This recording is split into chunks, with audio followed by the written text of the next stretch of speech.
میں اس سے میری بات سنیں، یہ ویڈیو بن رہی ہے، میں ویڈیو آپ جیلمی کو چیلنج کر رہے ہو، میرے سوالوں کا جواب کیوں نہیں دیتے ہیں؟ وجہ کیا ہے؟ آپ جیل میں لے کے آؤ، آپ علاقے والے کو جواب نہیں دیں گے، جیلمی کا سامنا کیسے کریں گے؟ ہم کریں گے جیل میں۔ اچھا میرے سوالوں کا جواب دیں۔ سنو میری گل سنو، جیل میں سدو اور تمہیں لگ گا وہی جیسی منجی وہ جیلمی تک جدو آئے گا تو میرے سوالوں کا جواب دیں۔ ہم آپ کے سوالوں کا جواب نہیں دے رہے، اس لیے آپ یہ نہ سمجھیں گے آپ کے پابند نہیں ہیں۔ آپ یار پابند نہیں ہے نا، ہم آپ کے پابند نہیں۔ پابند بالکل نہیں ہے۔ آپ نے کس میرا کام کے رائٹ لیے بنتا ہے، میرا رائٹ بنتا ہے آپ سے سوال کرنا، میرا میرا رائٹ آپ بنتا اعتراض ہے۔ کرتی ہے ایک بندہ سوال کرنے کا آپ طریقہ تو ٹھیک ہوتا ہو ہے۔ نا، آئے ہو آپ ہمارے ٹھیک پاس ہو، سوال کرنے۔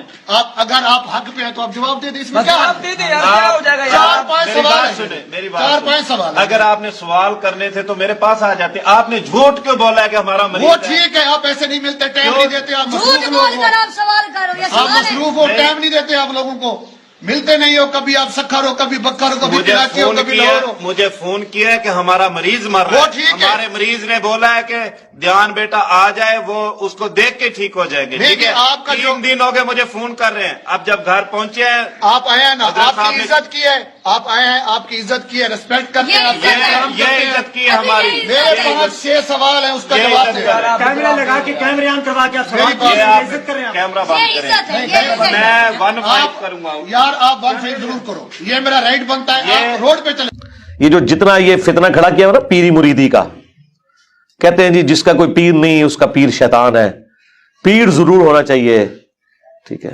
اور جب ہم پوچھیں یہ کہاں لکھا ہوا ہے، وہ کہتے ہیں وہ جی حضرت بایزید بستامی نے فرمایا۔ بھائی حضرت بایزید بستامی کا قرآن و سنت کے ساتھ کیا لینا دینا؟ دین تو اس شخصیت کے اوپر نازل ہوا ہے جس کی قبر مدینے میں ہے صلی اللہ علیہ وآلہ وسلم۔ وہ کہتے ہیں دیکھیں اللہ کے نبی پیر تھے صحابہ کرام کے، اور صحابہ کرام ان کے مریدین تھے۔ اچھا جی آگے چلیں، کہتے ہیں دیکھیں خلفائے راشدین بھی تو صحابہ کرام کے پیر تھے، حالانکہ اس بیعت کا پیری مریدی کی بیعت سے کوئی لینا دینا نہیں۔ نبی علیہ السلام نے جو بیعت لی صحابہ کرام سے، ایک تو ایمان کے لیے، پلس وہ اللہ تعالیٰ کے ریپریزنٹیٹو تھے آن دا فیس آف ارتھ، اور ان سے اختلاف نہیں ہو سکتا تھا۔ اور اس کی اصل وہ سورۃ النساء کی آیت نمبر 59 ہے، یا ایھا الذین آمنوا اطیعوا اللہ واطیعوا الرسول، اے اہل ایمان اطاعت کرو اللہ کی اور اطاعت کرو اس کے رسول کی، وَأُولِي الْأَمْرِ مِنْكُمْ، اور اپنے حکمران کی بھی۔ اچھا حکمران کے ساتھ اللہ تعالیٰ نے اطیعوا کا لفظ نہیں استعمال کیا، فرق رکھا کہ ایبسولوٹ اطاعت اللہ اور اس کے رسول کی ہے عز و جل صلی اللہ علیہ وآلہ وسلم، باقی جس کی بھی اطاعت ہے وہ اس دائرے کے اندر ہے، وَأُولِي الْأَمْرِ مِنْكُمْ، اور اپنے حکمران کی بھی۔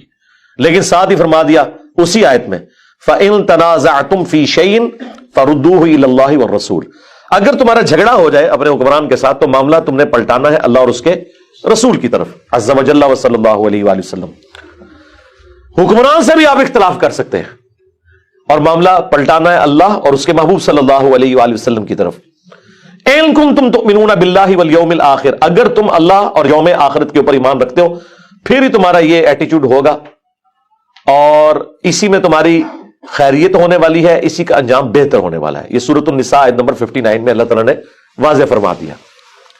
اسی کے تحت ہم کہتے ہیں کہ حکمران وقت کی بھی بیعت ایبسولوٹ نہیں ہے، قرآن و سنت کے دائرے کے اندر ہے۔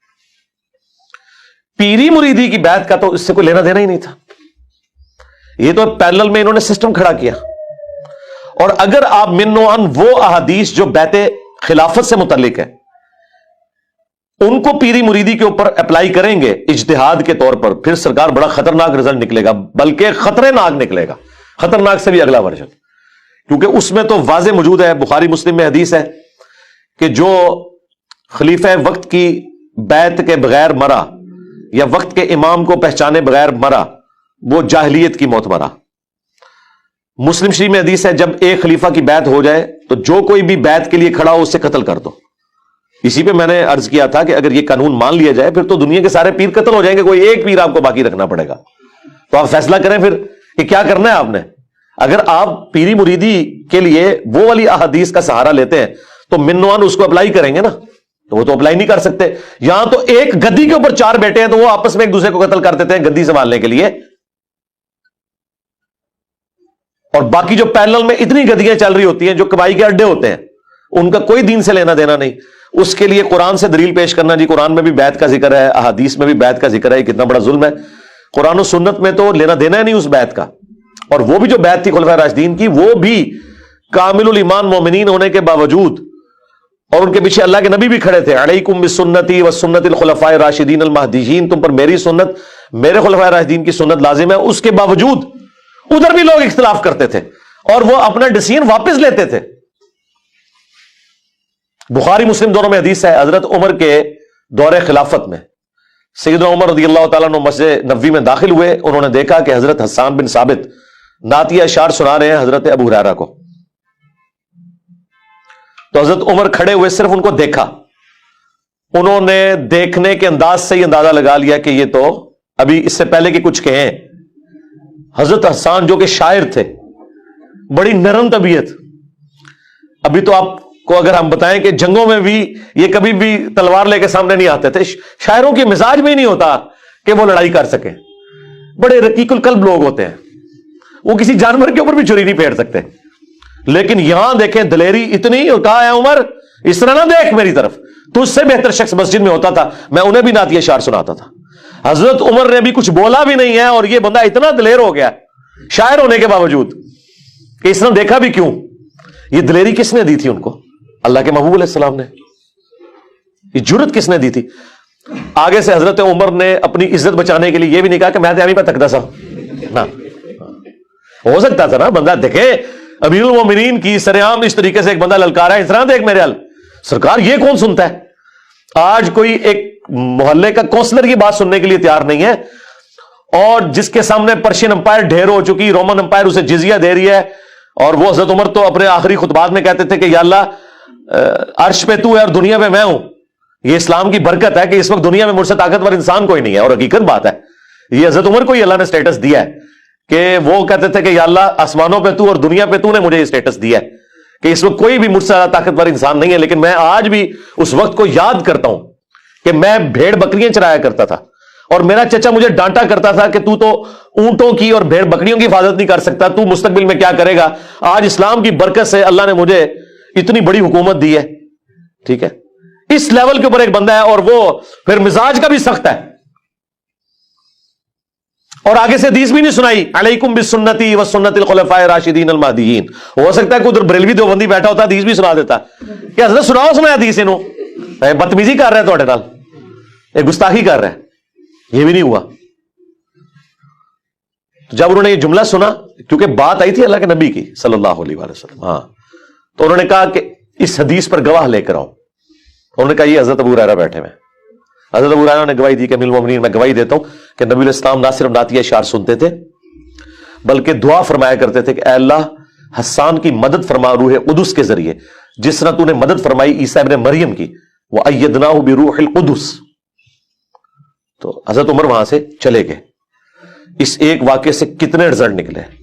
نمبر 1، خلیفہ راشد بھی ہو، اگر وہ قرآن و سنت کے خلاف کوئی بات کرے آپ نے ایکسپٹ نہیں کرنی. نمبر 2، اعلانیہ اس سے اختلاف کرنا ہے.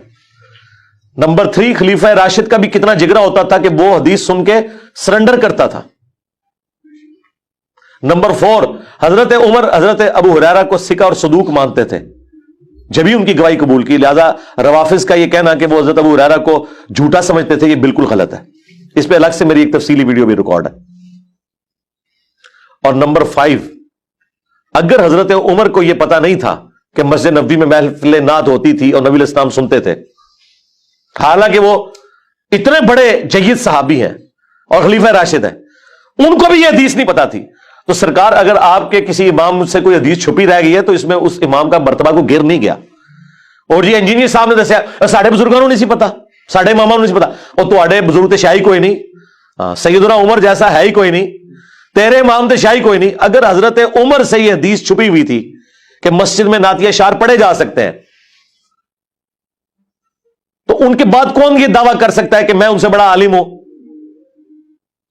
تو کسی سے کوئی چیز اوور لک بھی ہو سکتی ہے. کتنے رزلٹ نکلے؟ یہ اس بیعت کا سٹیٹس تھا. یہاں یہ جو پیر بنے ہوئے ہیں ان کے مریدین ان سے اختلاف کر سکتے؟ کر کے بتائیں.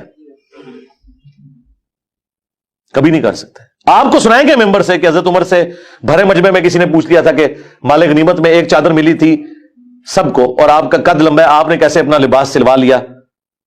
ہم اس وقت تک آپ کا خطاب نہیں سنیں گے جب تک کہ آپ کلیریفیکیشن نہ دیں. تو حضرت عمر نے کہا کہ میرا بیٹا بتائے گا. تو عبداللہ بن عمر نے کہا کہ میں نے اپنے حصے کی چادر اپنے باپ کو دی تو انہوں نے اپنا لباس سلوا لیا. یہ جب کوئی واقعہ سنا رہا ہو نا تو اسے آپ نے ممبر سے نہیں نیچے اترنے دینا. اسے کہنا ہے کہ حضرت میں بھی سیدنا عمر کے اس ساتھی کی سلمان فارسی کی سنت میں عمل کرنے لگا ہوں, تو آپ بھی ذرا حضرت عمر کی سنت میں عمل کر کے نا کلیریفیکیشن دیں کہ 4 سال پہلے آپ اسلام آباد کی اس مسجد میں چٹائی پہ بیٹھتے تھے اور ایک مٹکا رکھا ہوا تھا اور 2-3 لوٹے رکھے ہوئے تھے. پھر یہ بعد میں جب سیکٹر ڈیولپ ہوا, یہاں پہ ایک مسجد بن گئی اور آپ کی تنخواہ 10,000 مقرر ہوئی تھی. آج آپ نے گاڑی اور ڈرائیور بھی رکھے ہوئے ہیں اور ایک شانہ زندگی گزار رہے ہیں, حالانکہ آپ کی تنخواہ تو اتنی نہیں ہے. یہ اللہ کا اتنا فضل آپ پہ کہاں سے ہوا ہے ذرا بتائیں. یہ نہ اسے کہیں کہ آپ نے چندے میں سے چوری کیا ہوگا. یہ خود وہ انشاءاللہ خود رزلٹ نکالے گا اور اس سے پہلے اپنے مریدین کے ذریعے آپ کے اوپر جھپٹ پڑے گا کہ مجھے چور سمجھتے ہو. کلیریفیکیشن نہیں آپ کو کبھی دے گا. اور پیروں کو تو چھوڑ دیں, ان کا تو سٹیٹس ہی بہت بلند ہے. یہ تو میں مولویوں کی بات کر رہا ہوں. ہاں, پیروں نے تو مولوی ہائر کیے ہوتے ہیں اپنی منقبتیں پڑھنے کے لیے. آپ نے دیکھا یہ کبھی عرس ہوتے ہیں نا درباروں کے اوپر, پیر صرف خاموشی سے آ کے بیٹھتا ہے روب قائم کرنے کے لیے, اینڈ پہ نا ایسے کر کے دعا کرواتا ہے تاکہ روب رہے کہ پتہ نہیں کتنا عالم فاضل ہے. حالانکہ میں تو یقین نہ کہنا نماز بھی نہیں سنا سکتے صحیح طریقے نہ. یہ ان کی حالت ہے. ترجمہ تو چھڑ دو, لیکن روب رکھا ہوا ہے. تقریر نہیں کر سکتے, نہ یہ آیت صحیح طریقے سے پڑھ سکتے ہیں, نہ کوئی حدیث سنا سکتے ہیں. مولوی انہوں نے بھرتی کیے ہوتے ہیں, وہ آ کے پہلے ان کی تعریف کرتے ہیں, اس کے بعد کوئی جھوٹے واقعات مرے ہوئے کے جو قبر میں پڑا ہے اس کے سناتے ہیں, الٹیمیٹلی وہ بھی اپنا حصہ لے کے چلے جاتے ہیں. یہ ٹوٹل پیروں کا پورا سسٹم ہوتا ہے. یہی تو دیکھیں پیر نصیر الدین نصیر صاحب رحمہ اللہ, ان کا یہی تو جھگڑا تھا. وہ اپنے پیرلل میں جو دوسری گدیاں چل رہی تھی کہ یار مولویوں سے کیوں تقریریں کراتے ہو, خود کرو. اب پیر نصیر الدین صاحب تو عالم دین تھے, وہ تو تقریر کر لیتے تھے. ان کو یہ بھی پتا تھا کہ یہ جو دوسرے میرے جو پیرلل میں چل رہے ہیں, ظاہر ہے کہ وہ یہ 2 بھائی تھے نا, بابو جی سرکار نے 2 بیٹے سن جی, وڈے لالا جی تے چھوٹے لالا جی. تو وڈے لالا جی کی گدی پہ تو یہ بیٹھ گئے پیر نصیر الدین صاحب, اور چھوٹے لالا جی خود زندہ تھے, وہ ان کے سسر بھی تھے اور بول چال بھی بند تھی, کیونکہ پیر نصیر الدین صاحب جو ہے نا وہ پیری مریدی میں یہ جو پورا سسٹم ہے اس کی خرابیاں ہائی لائٹ کرتے تھے, کتابی شکل میں بھی تقریروں میں بھی. الٹیمیٹلی وہ گولڈا شریف ان کو جمعہ بھی نہیں دیتے تھے. کبھی ایک بار کو موقع آیا تو ان کو ایک آدھ جمعے کی تقریر دی جاتی تھی اور وہ اس میں بھی پھر 3-5 کر کے رکھ دیتے تھے. خیر انہوں نے پھر اپنی ویڈیوز ریکارڈ کروائی اور وہ سارا سلسلہ انہوں نے چلایا. اللہ تعالیٰ ان کی غلطیوں سے درگزر فرمائے. جو انہوں نے توحید کی آواز بلند کی تو اس پہ اللہ تعالیٰ انہیں اجر دے. تو وہ تو میری ایک ویڈیو آپ دیکھیں توحید سے متعلق 10 دھوکے, اس کے شروع میں نے ان کے ویڈیو کلپس ڈالے ہیں, ان کی تصویر بھی تھمبنیل پہ لگی ہوئی ہے. وہ کتنی دلیری کے ساتھ توحید بیان کیا کرتے تھے. وہ کہتے ہیں ماں پی نا, میں کسی کو کچھ نہیں دے سکتا. اور وہ بھی اسے کہتے تھے کہ جدے کوئی ہے نا کہ جوڑ دکھا سکتے آئے دکھائے, میں مان لاں گا. یعنی یہی بات ہے میں کرتا ہوں, کہتے دیکھیں جی بزرگوں کا مذاق اڑا رہے ہیں. میں ان کو کہتا ہوں نا کہ جی وہ تخت بلقیس آ گیا تھا, بالکل آ گیا تھا, آپ ذرا وائٹ ہاؤس کو لا کے مارگلا ہلز پہ رکھے, میں آپ کو مان لوں گا. آپ رکھیں بھی نا اور ہم سے یہ کہیں کہ ہم آپ کے بابوں کی جھوٹی کرامات مانیں اس بنیاد پہ کہ قرآن میں ایک واقعہ رپورٹ ہوا ہے. جو رپورٹ ہو گیا وہ تو ٹھیک ہے, وہ تو عیسیٰ ابن مریم بھی بغیر باپ کے پیدا ہوئے ہیں. آپ اگر یہ کلیم کریں کہ میرے جو یہ جو بزرگ یہاں پہ دفن ہے یہ بھی بغیر باپ کے پیدا ہوئے ہیں, تو اس کا مطلب آپ کو پتا کیا پاکستان کے معاشرے میں اس کا تو کوئی اور ہی مطلب نکلے گا. کوئی بھی آپ کی کرامت ماننے کے لیے تیار نہیں ہوگا. اچھا اے کرامت کیوں نہیں کوئی بزرگ دکھا سک رہا ہوں تک, دکھاؤ نا. تو سب جھوٹ انہوں نے مشہور کیا ہوا ہے اور پلی لیتے ہیں یہ قرآن پاک کی آیات سے کہ جی قرآن میں بھی بیعت کا ذکر ہے. بھئی قرآن میں نبی الاسلام کا بیعت لینا ہے صحابہ کرام سے, وہ آن دا بہاف آف گاڈ ہے, اور خلفائے راشدین کا اللہ اور اس کے رسول کے احکامات کے اندر ہے, اور اس میں اس کی باؤنڈریز ہیں, اختلاف رائے ہو سکتا ہے. ایبسولوٹلی بیعت اللہ کی ہے.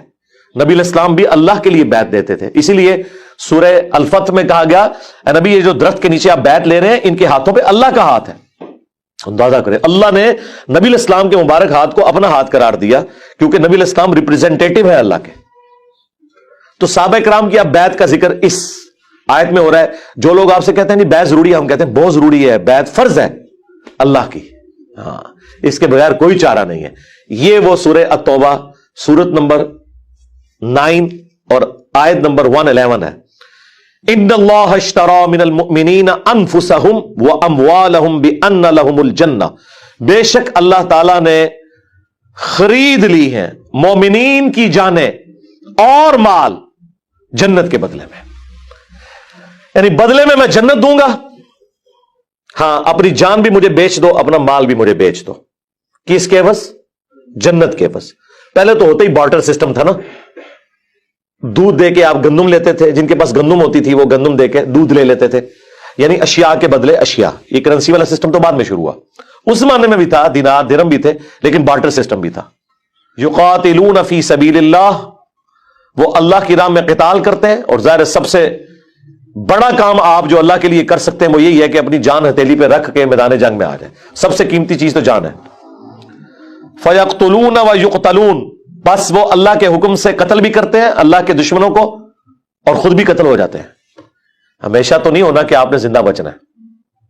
اور دیکھیں یہاں پہ انسانیت کا قتل ہو رہا ہے، لیکن اللہ کے حکم سے ہو رہا ہے، اور اللہ تعالیٰ سے فخریہ بیان فرما رہا ہے۔ ویسے تو ایک انسان کا بھی قتل ناحق پوری انسانیت کا قتل ہے، جو سورۃ المائدہ میں آیا۔ اور اس میں مزے کی بات میں آپ کو بتاؤں، جان جو ہے نا یہ اللہ کی امانت ہے، اللہ کی اجازت کے بغیر آپ کسی کی جان لے نہیں سکتے۔ اسی لیے دیکھیں جب آپ جانور بھی ذبح کرتے ہیں نا تو اللہ کے نام پہ کرتے ہیں، کیونکہ اس کے اندر بھی جان موجود ہے، اس سے بھی آپ زندگی چھین نہیں سکتے۔ جب آپ اس سے زندگی چھیننے لگتے ہیں نا تو بسم اللہ ہی اللہ اکبر پڑھتے ہیں کہ یہ اللہ کا حکم تھا، اس کے نام پہ میں تیری جان لے رہا ہوں، ورنہ میں تیری جان نہیں لے سکتا۔ یہ اس کا حکم ہے کہ تجھے اس نے میرے لیے پیدا کیا کہ میں تجھے کھاؤں، تو میں جب اب تیری جان نکالوں گا تو اس کے نام پر نکالوں گا، کیونکہ مالک جان کا کون ہے؟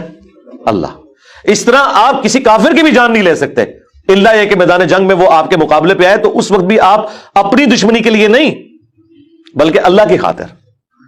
وہ جو سیدنا علی کا واقعہ ہے کہ جب وہ کافر کے سینے پہ چڑھ گئے تھے، اس نے تھوک دیا تو وہ اتر گئے، ان کا بھائی اب میرا غصہ اس میں شامل ہو گیا، بس وہ اسی چیز سے امپریس ہو کے مسلمان ہو گیا۔ دیکھیں جی جہنم کے دہانے پہ پہنچا ہوا بندہ، آخری ٹائم پہ اللہ نے اس کے لیے جنت کر دی۔ یہ ہے اللہ تعالیٰ کی ڈیسٹنی اور تقدیر، سبحان اللہ۔ تو اللہ تعالیٰ فرما رہے کہ اہل ایمان اللہ کی راہ میں قتال کرتے ہیں اور کافروں کو قتل بھی کرتے ہیں جہاں ضرورت ہے میدان جنگ میں، اور خود بھی قتل ہوتے ہیں۔ وعدن علیہ حقا فی التوراۃ والانجیل والقرآن، اور یہ وہ وعدہ ہے جو اللہ تعالیٰ نے سچا وعدہ کیا تھا پختہ، تورات میں بھی یعنی اولڈ ٹیسٹمنٹ میں، انجیل نیو ٹیسٹمنٹ میں، اور قرآن میں بھی، یعنی تینوں کتابوں کے اندر وہی بات ہے کہ دنیا کی زندگی مجھے دو، آخرت کی ہمیشہ کی زندگی لے لو، اور یہی ایک یونیورسل ٹروتھ ہے جی۔ ہاں جو اللہ تعالیٰ نے سورۃ الاعلیٰ کے اینڈ پہ بھی فرمایا نا، قد افلح من تزکا وذکر اسم ربہ فصلی بل تؤثرون الحیاۃ الدنیا والآخرۃ خیر وابقی۔ تمہارا اصل مرض یہ ہے کہ تم دنیا کی زندگی کو ترجیح دیتے ہو، جبکہ آخرت بہتر بھی ہے اور ہمیشہ رہنے والی بھی۔ ان ھذا لفی الصحف الاولی، یہی ایک یونیورسل ٹروتھ، یہی ایک کانٹے کی بات تھی جو اگلے سارے صحیفوں میں تھی۔ صحف ابراہیم و موسیٰ، چاہے وہ ابراہیم علیہ السلام کے آسمانی صحائف ہوں چاہے موسیٰ علیہ السلام کے، ایک ہی کانٹے کی بات تھی۔ یہاں پہ بھی آ گیا کہ یہ اللہ کا وعدہ ہے کہ جو اپنی جان اور مال اللہ کے لیے خرچ کرے گا اللہ اسے جنت دے گا۔ یہ اللہ تعالیٰ نے بیعت کی ہوئی ہے مومنین کے ساتھ۔ وَمَنْ أَوْفَى بِعَهْدِهِ مِنَ اللَّهِ، اللہ اکبر۔ اور کون زیادہ پورا کرنے والا ہے اپنے وعدے کو اللہ سے بڑھ کر؟ یعنی اللہ تو ہمارا یہ جو میرا وعدہ ہے نا تو میں تو وعدہ وفا کروں گا، مجھ سے زیادہ سچا کون ہو سکتا ہے؟ دنیا میں یہ ہو جاتا ہے کہ آپ کبھی محنت بھی کرتے ہیں نا، رزلٹ آپ کے خلاف آتا ہے، کیونکہ اللہ کو کچھ اور منظور ہوتا ہے۔ اس وجہ سے بعض اوقات انسان کو یہ وسوسہ آ سکتا ہے کہ یار میں دنیا میں محنت کروں اور اس دا اینڈ میں بھی میرے ساتھ بیڈ لک ہو جائے۔ آخرت میں بیڈ لک نہیں ہوگی، بیڈ لک کا تعلق صرف دنیا کے ساتھ ہے۔ آخرت میں اسی لیے اللہ تعالیٰ بار بار کہتا ہے کہ میں وعدہ خلافی نہیں کروں گا۔ وعدہ خلافی یہاں بھی نہیں اس نے کی، اس نے پہلے ہی بتا دیا ہے وَلَنَبْلُوَنَّكُمْ بِشَيْءٍ مِّنَ الْخَوْفِ وَالْجُوعِ وَنَقْصٍ مِّنَ الْأَمْوَالِ وَالْأَنفُسِ وَالثَّمَرَاتِ، میں ضرور آزماؤں گا بھوک کے ذریعے، خوف کے ذریعے، جان اور مال میں نقص کے ذریعے۔ لیکن آخرت کی زندگی میں کوئی آزمائش نہیں ہے۔ دنیا میں جس نے وقت کے پیغمبر کو پہچانا، اس کی پیروی کی، تو آخرت میں کوئی بیڈ لک نہیں اس کے لیے، گڈ لک ہی ہے۔ اور وہی اللہ تعالیٰ کہتا ہے کہ اللہ سے بڑھ کر کون اپنے وعدے کو وفا کرنے والا ہوگا؟ فَاسْتَبْشِرُوا بِبَيْعِكُمُ الَّذِي بَايَعْتُمْ بِهِ، پس خوشیاں مناؤ اس بیعت کے اوپر جو تم نے اللہ کے ساتھ کی ہے۔ یہ دیکھیں یہ بیعت کا لفظ آ گیا، جو میں نے کہا تھا نا بیعت کس سے ہے؟ اللہ سے. اور اللہ کہہ رہا ہے یہ وہ بیعت ہے جس پہ خوشیاں مناؤ. یہاں لوگ خوش ہوتے ہیں کہ میں نے پیر کے ہاتھوں میں ہاتھ دے دیا اور وہ کہہ رہے ہیں کہ میں اس وقت تک جنت میں نہیں جاؤں گا جب تک کہ لے نہ جاؤں ساتھ. تو آپ سے پہلے جنت ہی جا کے دس, اتنا آسان ہے جنت کمانا. تو جنت میں وہ لوگ جائیں گے جنہوں نے نبی الاسلام کو اپنا امام مانا ہے. اللہ تعالیٰ تو قرآن میں واضح فرما رہا ہے کہ اس بیعت کے اوپر خوشیاں مناؤ جو تم نے اللہ کے ساتھ کی ہے. وَذَلِكَ هُوَ الْفَوْزُ الْعَظِيمُ, اور یہ ہے اصل میں بڑی کامیابی, یہ ہے وہ کامیابی جو بڑی کامیابی ہے. اللہم اجعلنا منہم, آمین. اللہ تعالیٰ بھی ہمیں ان لوگوں میں شمار کرے کہ جو اس طرح کی بیعت کے ذریعے ہمیشہ کی کامیابیاں حاصل کرنے والے لوگ ہیں. آمین.